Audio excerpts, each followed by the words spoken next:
મુંબઈનું famous street food grill sandwich આજે આપણે તવા પર બનાવવાના છીએ. જો આ ટેસ્ટી ગ્રીલ સેન્ડવિચની રેસીપી તમને ગમે તો વિડીયોને લાઇક કરજો, મારી ચેનલને સબસ્ક્રાઇબ કરજો અને નોટિફિકેશન બેલમાં ઓલના નિશાન પર ક્લિક કરજો, જેથી કરીને તમને મારા નવા વિડીયોની નોટિફિકેશન મળતી રહેશે. તો સેન્ડવિચ માટે પહેલાં તો આપણે તેની લીલી ચટણી રેડી કરી લઈએ. તો તેના માટે એક બાઉલ આપણે લીલા ધાણા લઈશું અને ધાણાને આપણે ડાળા સાથે જ લઈશું. હવે તેમાં અડધો બાઉલ ફુદીનાના પાના એડ કરીશું અને તેમાં 2 સમારીને લીલા મરચાં એડ કરી લઈશું. તો આ સેન્ડવિચ થોડી સ્પાઇસી જ બને છે. મેં અહીં તીખા મરચાં લીધા છે, તો એ પ્રમાણે તીખાશ એની વધુ હોય એ રીતે એડ કરીશું. હવે એમાં 3 ચમચી શેકેલા ચણાના ફોતરા કાઢીને એડ કરીશું. આમાં દાળિયા પણ એડ કરી શકાય છે અને સેવ પણ એડ કરી શકાય છે. હવે 1 લીંબુનો રસ એડ કરી લઈશું. તો આ ચટણી સ્વાદમાં ખટ્ટી મીઠી હોય છે અને થોડી સ્પાઇસી પણ હોય છે અને આ સ્પેશિયલી સેન્ડવિચ માટે જ બનાવેલી છે. હવે તેમાં 5 ચમચી જેટલું મીઠું એડ કરી લઈશું. તો મીઠું અહીં સ્વાદ અનુસાર એડ કરવાનું છે. અડધી ચમચી સંચળ એડ કરીશું. અડધી ચમચી જીરું એડ કરીશું અને હવે આને ક્રશ કરી લઈશું. હવે આમાં થોડું પાણી એડ કરી લઈ તેને ફરીથી મિક્સી જારમાં ફેરવી લઈશું. તો ચટણી આપણી એકદમ રેડી છે. તો બસ આપણે એની આવી જ પેસ્ટ બનાવવાની છે. તો હવે ચટણીને આપણી સાઈડ પર કરી લઈએ. હવે આપણે ચોપેટ પર 3 બ્રેડને ગોઠવી દઈશું અને બ્રેડ ઉપર બટર લગાવી લઈશું અને તેને પૂરી બ્રેડ ઉપર આ રીતે પાથરી લઈશું.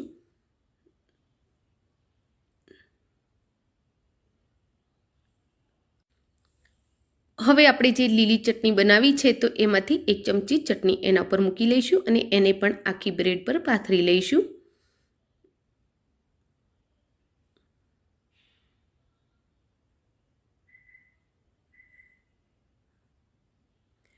અને હવે તેના પર બાફેલા બટેકાને આ રીતે ચિપ્સ બનાવીને મેં રેડી કરી છે. તો એક એક કરીને એના ઉપર આ રીતની ચિપ્સ ગોઠવી દઈશું.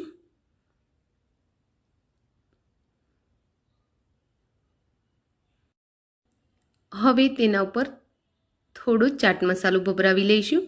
તો ચાટ મસાલાથી આનો ટેસ્ટ એકદમ ચટપટો આવે છે. જો ચાટ મસાલો ના ભભરાવો હોય તો સેન્ડવિચ મસાલો પણ તમે એના પર ભભરાવી શકો છો. હવે તેના પર ઝીણી સમારેલી ડુંગળી આ રીતે મૂકી દઈશું. તો જો તમે ડુંગળી ના ખાતા હોય તો તેને સ્કીપ પણ કરી શકો છો અને એની જગ્યાએ તમે કાકડી પણ મૂકી શકો છો. હવે આપણે બીજી બ્રેડ પર એ જ રીતે બટર લગાવી લઈશું.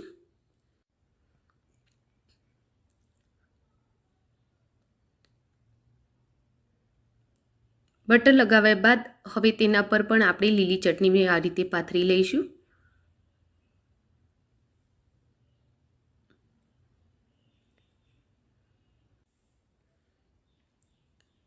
તો હવે આ ચટણી લગાવેલા ભાગને આપણે નીચેની સાઈડે જવા દઈશું અને બ્રેડની ઉપર ફરીથી આપણે બટર અને ચટણી લગાવી લઈશું.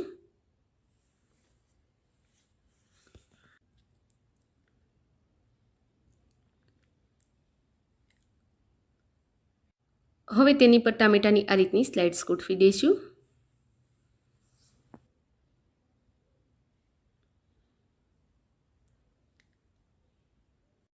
ટામેટાને આ રીતે ગોઠવ્યા પછી ઉપર થોડા શિમલા મિર્ચના નાના નાના ટુકડા મૂકી દઈશું. તો મેં અહીં શિમલા મિર્ચને એકદમ પાતળી પટ્ટીમાં કટિંગ કરેલું છે. અને હવે તેના પર થોડો ચાટ મસાલો ભભરાવી લઈશું અને હવે તેના પર ત્રીજી બ્રેડમાં પણ બટર અને ચટણી એ જ રીતે લગાવી લઈશું.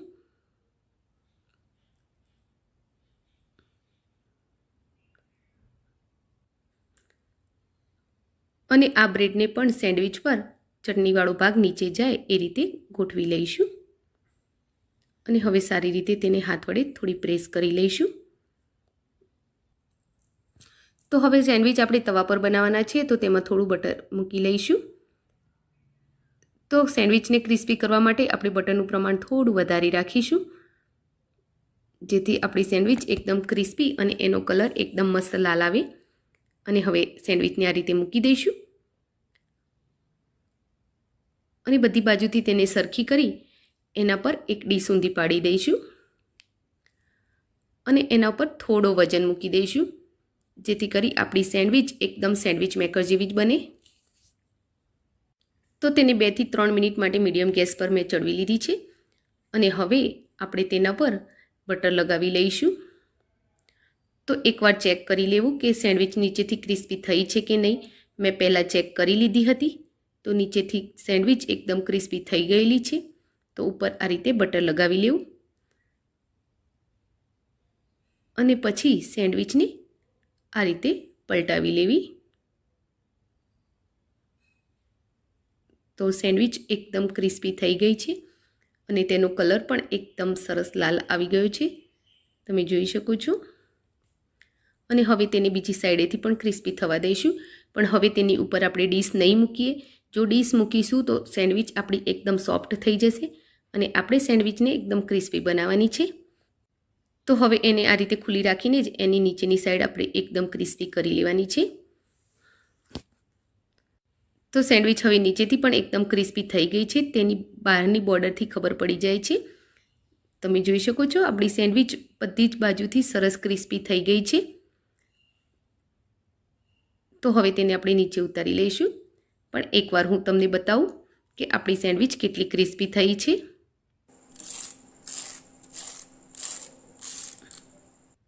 તો એના અવાજ પરથી જ આપણને ખબર પડે છે કે કેટલી ક્રિસ્પી થઈ છે. તો હવે એને આ રીતે આપણે લારીની જેમ જ એનું કટિંગ કરીશું. તો એને 3 ઊભી પટ્ટી અને 3 આડી પટ્ટી એમ કરી આપણે 9 પીસમાં એનું કટિંગ કરી લઈશું. અને હવે એને સર્વ પણ આપણે એ રીતે લારીની જેમ જ ડીશમાં કરીશું. ઉપરથી થોડું ચીઝ ભભરાવી લઈશું